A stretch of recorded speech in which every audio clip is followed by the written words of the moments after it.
আশ্বিন মাসের কৃষ্ণপক্ষের ইন্দির একাদশী ব্রত এই বছরের কবে পালন করতে হবে? ২৭ সেপ্টেম্বর শুক্রবার নাকি ২৮ সেপ্টেম্বর শনিবারে পালন করতে হবে? তো যে সকল স্থানে ২৭ সেপ্টেম্বর শুক্রবার ব্রত পালন করতে হবে সে সকল স্থানগুলো হচ্ছে আমেরিকার Georgia, Florida, Ohio, Tennessee, Michigan, Chicago, Dallas শহর টেক্সাসে, ক্যালিফোর্নিয়াতে, সান ফ্রান্সিসকোতে, ওয়াশিংটন স্টেটে, কানাডার Manitoba, Ontario, Saskatchewan, Alberta, British Columbia এবং মেক্সিকোতে।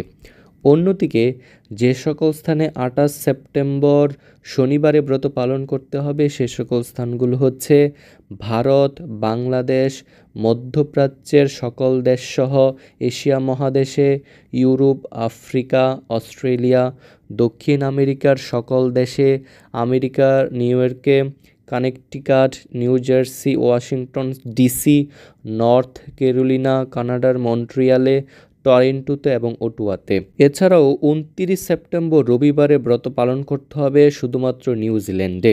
তো ইন্দির একাদশী ব্রতের সারা বিশ্বের পরদিন পালনের সময়সূচি ভিডিওটির শেষে বিস্তারিতভাবে দেওয়া হয়েছে। এখন আমরা ইন্দির একাদশী ব্রত মাহাত্ম্যকথা সম্পর্কে আলোচনা করব।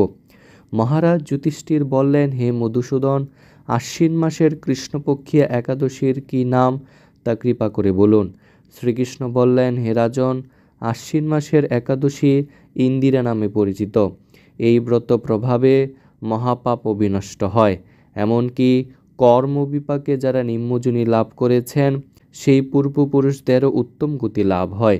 এই একাদশীর মাহাত্ম্য শোনা মাত্রই সাম্বেদীয় যজ্ঞফল প্রাপ্ত হওয়া যায়। হে রাজন, মাহিষ্মতি নগরে ইন্দ্রসেন নামে এক প্রসিদ্ধ রাজা ছিলেন। ধর্মবিধি অনুসারে রাজ্য পালনে তিনি বিশেষ খ্যাতিসম্পন্ন ছিলেন। তার বিপুল ধন সম্পত্তি ছিল। পুত্র পৌত্রাদি সহ তিনি সুখে রাজ্য পরিচালনা করতেন।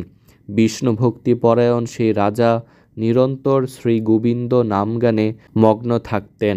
একদিন রাজা সুখে রাজসভায় বসে আছেন। এমন সময় দেবর্ষি নারদ স্বর্গ থেকে সেখানে এলেন। তাকে দর্শন করে রাজা হাত জোর করে উঠে দাঁড়ালেন। দণ্ডবত প্রণাম করে মুনিকে আসন, পাদ্য, অর্ঘ্য আদি ষোড়শ উপচারে পূজা নিবেদন করলেন। তারপর বললেন, হে মুনিবর, আপনার দর্শন মাত্র আমার যাবতীয় যজ্ঞফল লাভ হয়েছে। এখন আপনার আগমনের কারণ জানিয়ে আমাকে কৃতার্থ করুন। দেবর্ষি নারদ বললেন, হে মহারাজ, অতি বিস্ময়কর এক কথা শ্রবণ করুন। আমি একসময় যমলোকে গিয়েছিলাম। সেখানে যমরাজের সভায় বহু পুণ্যকারী আপনার পিতাকে দেখলাম। ব্রত ভঙ্গ পাপে তাকে সেখানে যেতে হয়েছে। হে রাজন, আপনার পিতা যে সংবাদ প্রেরণ করেছেন আমি এখন তা আপনাকে বলছি। তিনি বললেন, হে ঋষিবর, মাহিষ্মতির ইন্দ্রসেন রাজা আমার পুত্র। তাকে বলবেন যে আমি বহু পুণ্য অনুষ্ঠান করলেও কোনো কারণবশত যমালয়ে আসতে বাধ্য হয়েছি। আপনি কৃপা করে তাকে সর্বপাপনাশক ইন্দির একাদশী ব্রত পালন করতে বলবেন। সেই ব্রত প্রভাবে আমি নিষ্পাপ হয়ে স্বর্গলোকে যেতে সমর্থ হব। এই কথা জানাবার জন্যই আমার আগমন।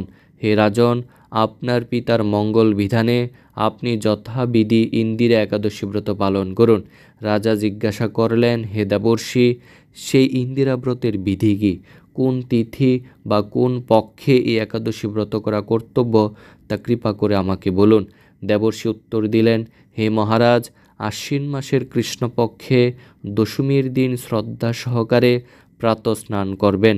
মধ্যাহ্নে ভক্তি ভাবাপন্ন হয়ে পুনরায় স্নান করবেন এবং রাত্রিকালে ভূমিতে শয়ন করবেন।